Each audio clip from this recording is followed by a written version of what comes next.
Bonjour tout le monde, bienvenue à ce webinaire sur l'heure du midi qui va en fait annoncer le bilan et les recommandations du sommet du développement professionnel.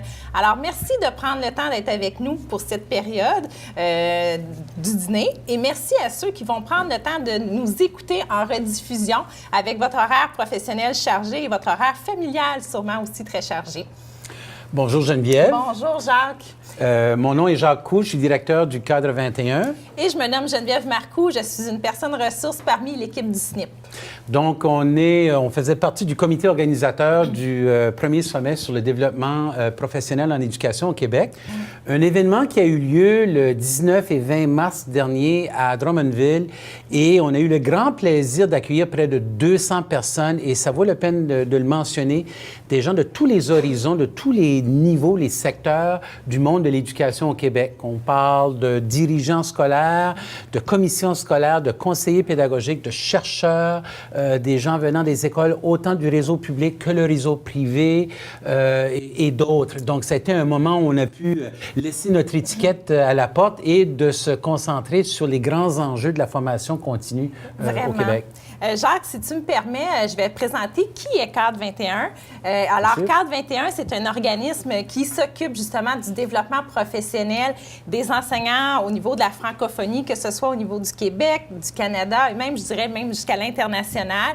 Et vous vous appuyez beaucoup sur les recherches probantes ou les données de la recherche pour proposer une offre de service en lien avec le développement.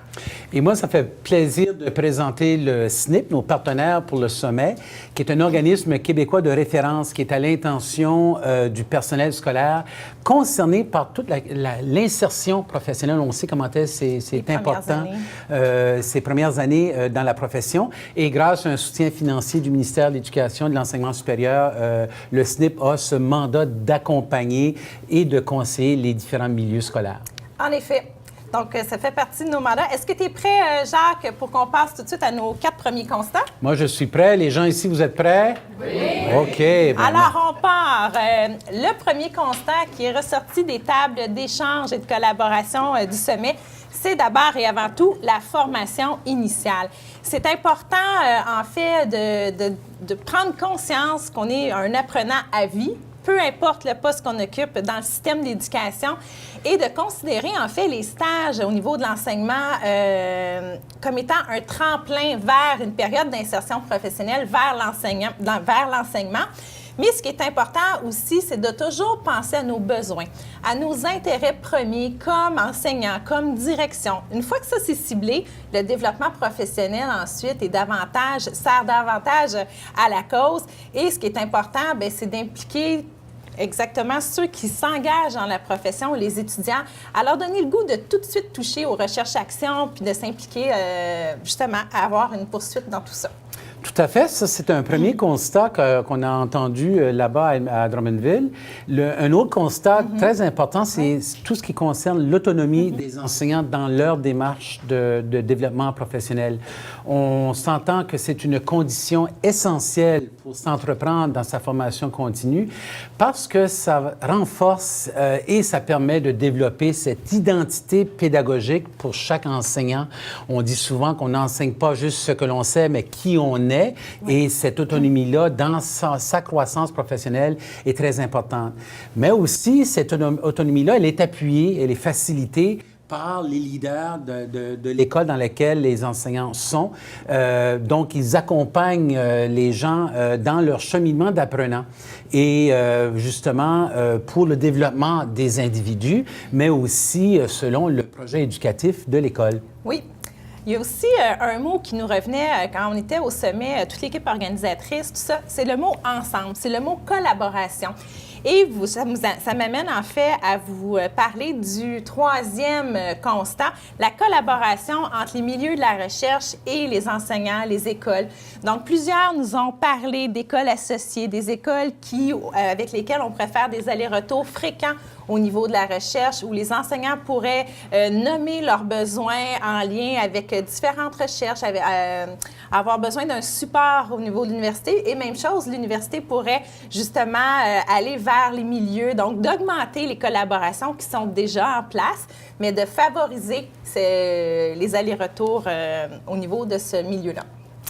Et finalement, on parle, je l'ai mentionné un peu plus tôt, au niveau du leadership, le leadership des directions d'école qui joue un rôle très important afin d'instaurer une véritable culture de développement professionnel. Lorsqu'on parle d'organisation apprenante, c'est dans ce sens-là. Donc, instaurer cette culture-là au sein d'une équipe école par différentes actions. C'est sûr, elles peuvent être de nature pédagogique, mais aussi d'autres ordres pour créer les conditions, qu'on parle de budget, qu'on parle de temps, qu'on parle de diversité d'occasions de formation, toujours sensible aux besoins, aux intérêts et à la mission, le projet de son école. Oui. On a fait le tour des 4 grands constats. Est-ce qu'on part avec les recommandations? Oui, et je me permets d'ajouter que dans la synthèse qu'on voulait faire de cette journée-là, bon, évidemment, il est question de structure de documents. On en est venu à s'entendre sur des recommandations. Une recommandation qui touche 4 types d'intervenants distincts et associer aux recommandations certaines pistes d'action pour permettre aux gens une mise en œuvre. Donc, est-ce qu'on commence avec la première? Je te laisse le soin. Je commence avec la première et on va juste vous mentionner qu'on va énumérer la pointe de l'iceberg. Donc, c'est important, suite au webinaire, que vous preniez le temps de consulter le document PDF parce que vous allez avoir une multitude de pistes d'action concrètes pour votre milieu respectif. Alors, comme vous allez voir à l'écran, la recommandation aux directions d'école, c'est tout d'abord faire preuve de leadership en assumant la responsabilité de veiller à ce que chaque enseignant développe un plan de développement professionnel en fonction de ses besoins, de ses intérêts et en tenant compte du projet éducatif de l'école, chaque milieu a sa couleur, et des priorités, justement, je le disais, de son milieu scolaire. Alors, c'est important, justement, d'accompagner le personnel enseignant, mais je dirais au sens large, le personnel de l'école au complet, du milieu éducatif, comme direction, d'être engagé soi-même. Hein? On est apprenant à vie, donc être engagé soi-même dans un plan de développement professionnel au niveau de la gestion, au niveau du volet pédagogique et aussi, c'est mon côté SNP qui va parler, de porter une attention particulière aux enseignants en début de carrière pour qui les 4 premières années, c'est des années de survie. Mais bien au-delà des 4 premières années, il faut prendre soin aussi, une fois que ce passage-là est terminé, de poursuivre justement notre formation continue avec les enseignants dans notre milieu. Dans cette optique-là d'accompagner chaque membre de l'équipe, il y a aussi des réalités qui sont organisationnelles, qui sont systémiques. Des fois, on parle de contraintes. On parle souvent, combien ça coûte, combien de temps ça va prendre. C'est une question qui revient souvent. Et c'est le beau défi des leaders pédagogiques dans les écoles de trouver des solutions innovantes pour justement adresser ces réalités-là. Donc, être innovant dans la manière de permettre ou de mettre en place les mécanismes de développement professionnel. Et on s'aperçoit qu'avec la multitude, dans la variété de l'offre et des occasions, il y a toujours moyen de trouver quelque chose qui s'insère bien dans la réalité du milieu dans lequel on est un directeur d'école.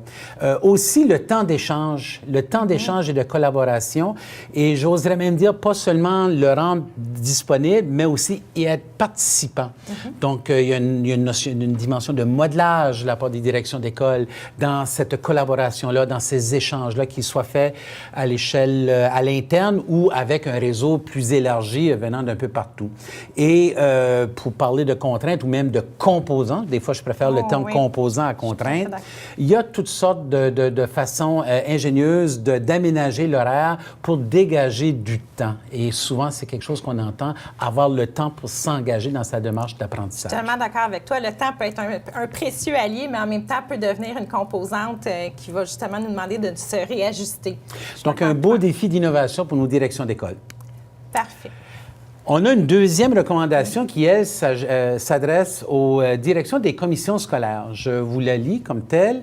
Inclure un volet de développement professionnel pour tout le personnel des établissements, une enveloppe budgétaire associée à ce plan de développement dans le cadre d'un plan d'engagement vers la réussite. Donc, dans cette optique-là, il y a toute cette notion de valorisation du développement professionnel à lui permettre d'émerger, de voir et de reconnaître aussi les bons coups parce qu'il n'est pas seulement, comme je le disais il y a un instant, c'est pas juste le fait de rendre ça disponible, mais aussi de valoriser en partageant les bons coups qui se vivent au sein d'une équipe école. Donc, dans cette optique-là, d'offrir aussi l'espace et la reconnaissance aux directions d'établissements en lien avec le développement professionnel des enseignants. Je suis tellement d'accord avec toi. Se donner du temps pour se parler, se donner du temps pour collaborer, et ça m'amène justement aux plusieurs... En fait, il y avait plusieurs conseillers pédagogiques qui étaient présents lors du sommet, qui parfois réfléchissent, proposent des solutions, suggèrent des formations aux enseignants et de permettre justement ce va-et-vient entre les chercheurs, les conseillers pédagogiques, les enseignants, les directions, que tout le monde soit assis autour de la même table. En fait, on a tous le même but ultime, l'élève, la réussite de l'élève. Donc, c'est intéressant de partager ces moments-là et de mettre du temps pour ça. Et tellement important ce que tu disais, de faire connaître les bons coups et d'innover. D'essayer quelque chose, ça veut dire avancer. Ça veut peut-être dire, on se trompe, reculer, se réajuster. Mais tant aussi longtemps qu'on innove, on se permet d'avancer vers l'avant et de proposer des choses.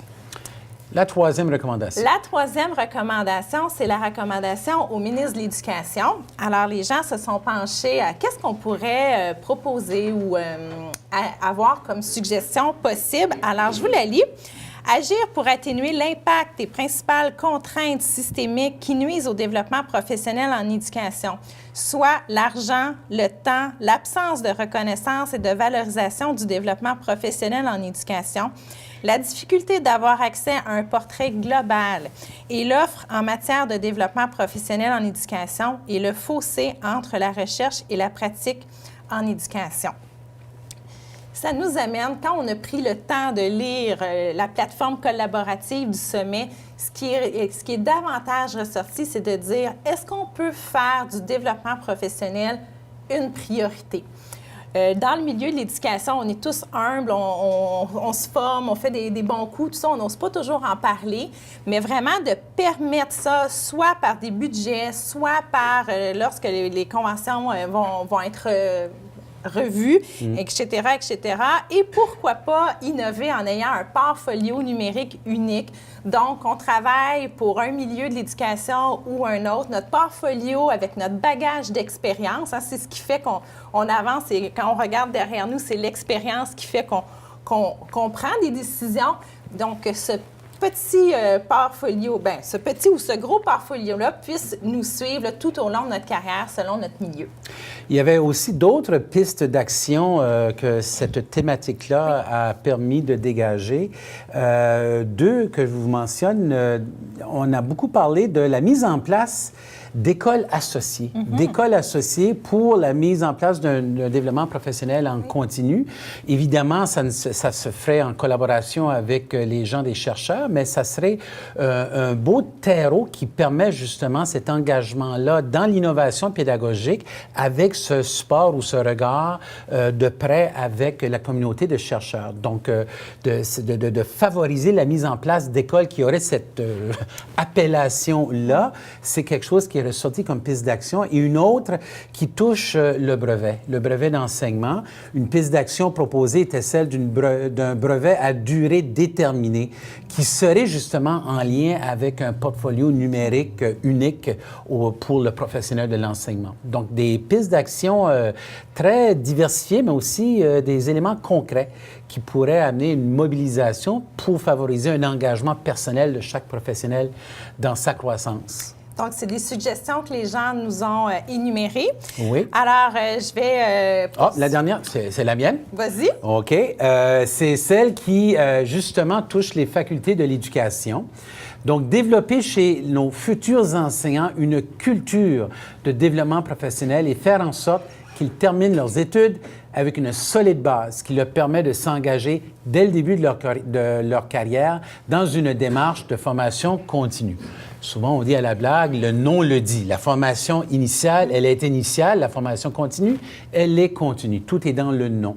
Donc, dans le cadre de la formation initiale, une piste d'action proposée, c'est que les classes des facultés deviennent un modèle pour les classes de demain. On parle souvent en termes de stratégie pédagogique. Ça peut être au niveau des aménagements physiques, des leviers du numérique et ainsi de suite. Il y a vraiment une belle occasion de déjà créer ces environnements-là lors de la formation initiale qui peuvent ensuite être transposés et repris dans la réalité du terrain.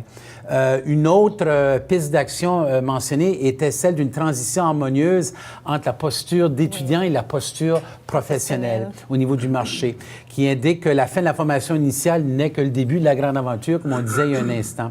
Donc, les milieux universitaires sont appelés à encourager la poursuite de la formation continue.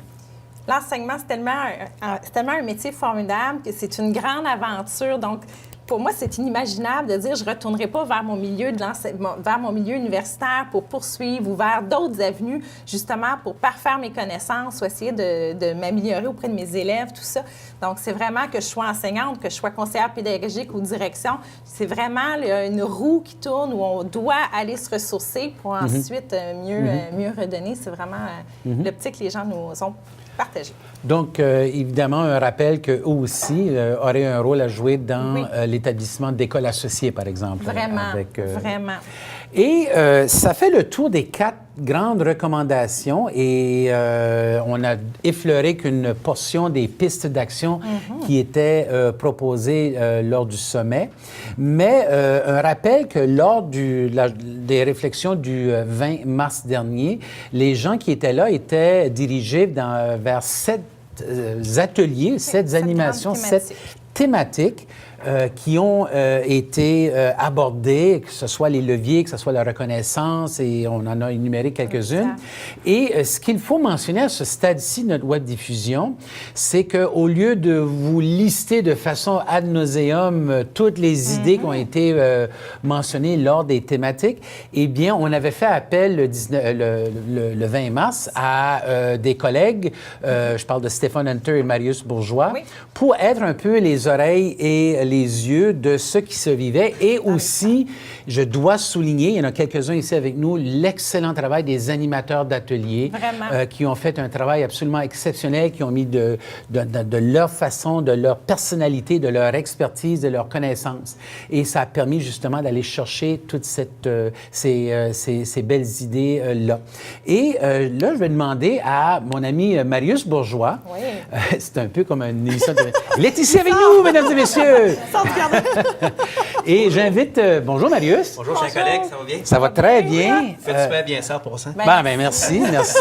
J'aimerais, Marius, que tu nous donnes un aperçu pour les gens qui nous écoutent de ce qui a été ressenti autour des discussions des thématiques. Des belles collaborations. Vous avez dit le travail des animateurs a été la clé du succès de cette journée-là pour structurer les conversations puis amener aux recommandations que vous présentez aujourd'hui. Il fallait quand même planifier ces conversations-là puis donner toute la place aux animateurs. Puis comme tu disais tantôt, sans passer à travers chacun des leviers ou chacune des thématiques, ce qu'on remarque au centre de ça, c'est l'enseignant. Hein? Il y a toutes sortes de structures. Puis j'ai trouvé cette journée-là une belle occasion d'exercer une pensée systémique, prendre une pause, différents acteurs dans le système qui étaient là pour réfléchir à tous ces leviers-là qui existent pour appuyer l'effet enseignant qu'on veut voir en salle de classe. Puis ça nous donne le goût d'apprendre. Tu disais être apprenant à vie, on doit devenir un apprenant à vie, avoir le goût d'apprendre. Puis je pense que ce qu'on souhaite avoir, c'est une influence sur cette formation initiale-là, mais pas à l'université. Mais quand on est élève, on est tous issus du système. Puis le goût d'apprendre commence pas quand on arrive à l'université, j'ose croire. Donc, on développe ce goût d'apprendre-là dans nos écoles. Et puis, il y a 2 joueurs clés dans les 4 constats que vous avez présentés tantôt. C'est vraiment les directions d'école et les enseignants. Donc, comment ce système-là, comment les 7 thématiques peuvent soutenir ces acteurs clés-là dans l'exercice de leur fonction, dans le quotidien, parce qu'il y a plein d'occasions formelles de développement professionnel qui existent, qui sont super clés dans notre cheminement. Mais au quotidien, ton invitation, Geneviève, tantôt, c'était de devenir des apprenants. Oui. Donc, d'exercer une action réflexive, comme tu dirais, Jacques, puis de dire, OK, bien moi, je passe à l'action dans mon quotidien. Comment est-ce que je suis en train de m'améliorer aujourd'hui, même si je ne suis pas en formation? Puis comment est-ce que je peux partager? Qu'est-ce que j'ai à partager de mon quotidien pour nourrir justement notre belle pratique qui est si complexe, comme tu dis, puis de ne pas être gêné de le faire. Ben non. Hein? À l'impossible, nul n'est tenu. Puis je pense qu'avec les recommandations que vous nous donnez là, je pense que c'est un beau portrait d'ensemble du rôle de chacun, parce que tout ce beau monde-là a un rôle spécifique à jouer. Mais je pense que ça part de l'apprenant. Puis si on se voit tous comme des apprenants, on a quelque chose à apprendre, mais on a quelque chose qui a de la valeur à partager. Tu sais, le portfolio, là. Oui. On a tous notre baluchon pédagogique ou d'expérience à partager, puis ça a beaucoup de valeur. Puis c'est d'amener cette culture-là où on a le goût de partager notre vécu, nos expériences, pour nourrir la profession, parce qu'on change parfois de rôle au cours d'une carrière, mais on est quand même un apprenant. Puis notre baluchon pédagogique a de la valeur. Il y a un élément qui est ressorti souvent lors des échanges, c'était cette notion de briser l'isolement. Oui. Briser l'isolement. Hein? Donc, on apprend pour soi, mais ensemble. Donc, ça, je ne sais pas si tu peux commenter par rapport à cet effet d'isolement-là. Là. Il y a un appel à l'entraide, parce qu'une des thématiques était la persévérance. Oui, puis ce qui nous aide à persévérer, c'est quand on partage des expériences communes, comme le sommet. C'est une expérience commune qu'on partage, puis on se dit « Wow, c'est le fun, ça rassure. » On se pose les mêmes questions. Donc, de collaborer, de s'entraider, ça fait partie de la démarche d'un apprenant à vie, parce qu'on ne peut pas apprendre tout seul. On ne peut pas apprendre juste en auto-formation. J'ai besoin de mes collègues. J'ai besoin de jaser avec Geneviève. J'ai besoin de jaser avec Jacques pour dire « Hey, qu'est-ce que vous en pensez, vous, de ça? Qu'est-ce que vous feriez à ma place? » Puis d'avoir ce climat-là de confiance. Puis c'est le retour à l'humain. Hein? C'est vraiment une profession vraiment humaine qu'on a. Puis, un dernier commentaire peut-être par rapport au rôle de leadership des directions d'école pour permettre à ces enseignants-là de croître. Bien, avec les différents constats, si on a les ressources comme direction d'école et le soutien qui est requis, notre rôle, je le vois comme des créateurs d'occasions. Créer les occasions pour soi, pour se développer, parce qu'on doit être en croissance, on ne peut pas donner ce qu'on n'a pas, mais aussi pour développer puis appuyer l'effet enseignant. Donc, créer des occasions de me fixer des objectifs personnels comme enseignant. Si ma direction m'invite à le faire, ça facilite ma croissance. Des occasions pour réfléchir à ma pratique, qu'est-ce que j'en ai dans la structure ou dans la culture de mon école. Des occasions aussi de réfléchir à ma pratique, mais pas toute seule, mais avec mes collègues. Voir qu'est-ce qui se passe dans mon milieu, parce que chaque milieu est unique. Même s'il y a des choses en commun qu'on peut dire, mais le système est comme ça. Chaque milieu a son unicité. En tout cas, merci Marius et à Stéphane aussi d'avoir permis de ressortir les faits saillants ou les éléments qui marquaient les discussions dans chacune des salles. Je tiens encore à souligner à quel point les gens sont arrivés et les discussions étaient d'une belle intensité. La qualité des échanges était vraiment remarquable, des gens qui venaient de tous les horizons. En fait, peu importe le poste que les gens occupaient, c'était vraiment de servir le savoir, de servir l'expertise. Et ce que je retiens dans ce que tu disais, Marius, il y a l'effet enseignant, mais il y a l'effet direction, et je dirais même l'effet CP, l'effet... Il y a plus... chacun a son effet dans le milieu de l'éducation. Il s'agit de s'en servir, il s'agit d'être influenceur de la bonne façon. Donc...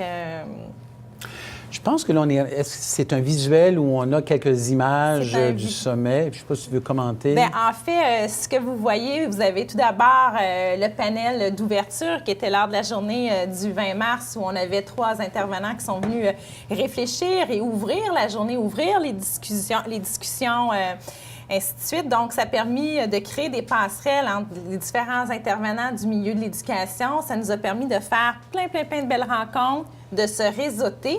Et ce qui est formidable, c'est que ça s'est poursuivi au-delà du sommet, sur le compte Twitter, ainsi de suite. Ensuite, on a une élève d'un collège qui est venue, c'est venu nous bouleverser avec ses idées innovantes. Elle, comment elle perçoit le milieu de l'éducation avec son futur chapeau de parent. Hein? Des fois, on a les yeux, le regard d'élève, mais on a le regard d'un parent, on a le regard d'un professionnel. Le milieu d'éducation peut paraître différent selon l'angle dans lequel on le regarde. On a ensuite notre rencontre, notre 5 à 7 d'ouverture en soirée. Mais l'important, je veux attirer votre attention sur valoriser et reconnaître le développement professionnel de l'enseignant. et finalement d'illustrer la diversité des approches afin de guider le choix de formation. Parfois, il faut vraiment, comme on le disait tout à l'heure, être à l'écoute de nos besoins, être à l'écoute de nos intérêts pour poursuivre notre développement professionnel. Donc, l'offre doit aller dans ce sens-là. Et c'est pour ça qu'aujourd'hui, là, ce qui est en bas, on voit des tables de travail, nos merveilleux animateurs dans le bas qui font la synthèse avec Marius et Stéphane, qui nous ont permis, en fait, nous, on ne fait pas le gros du travail, ce sont vraiment les participants du sommet, les animateurs qui nous ont permis de vous remettre un document là, avec les recommandations.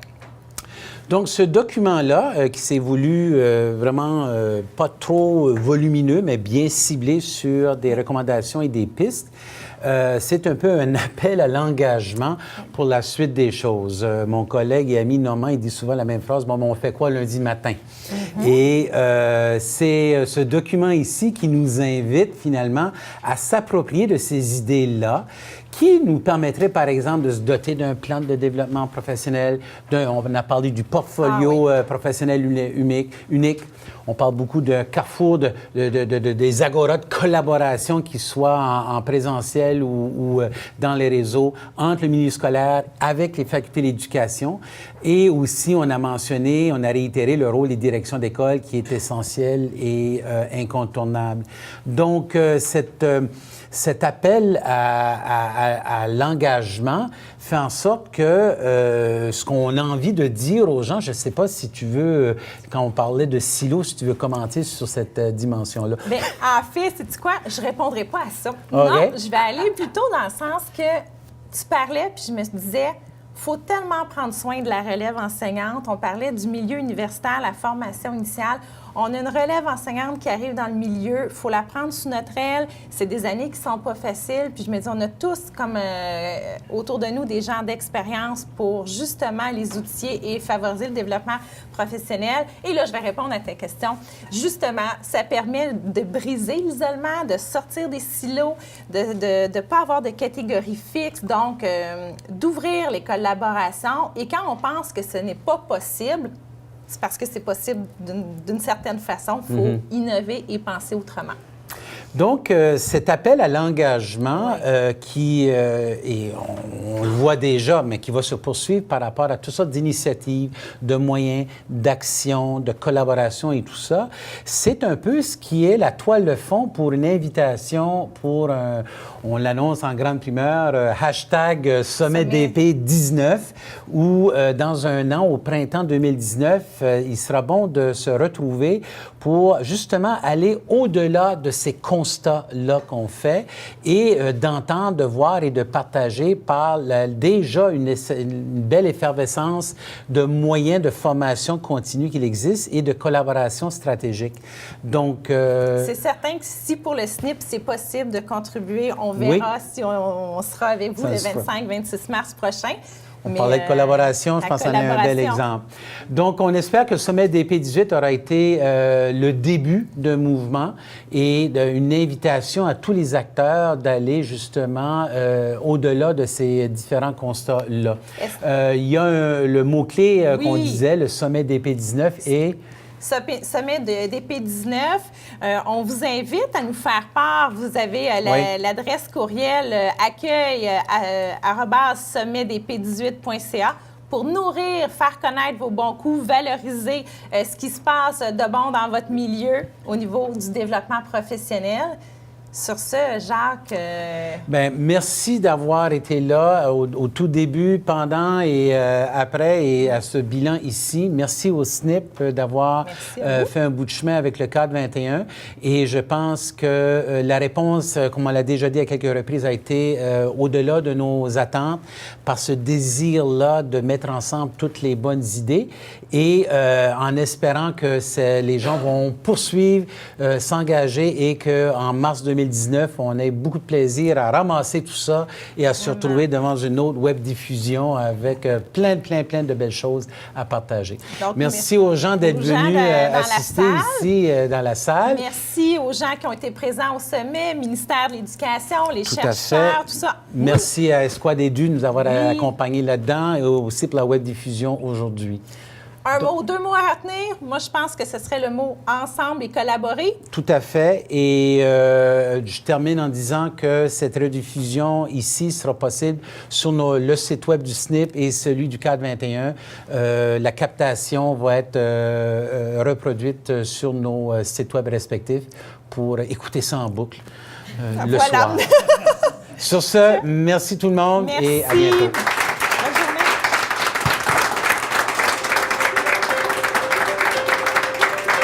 Wow.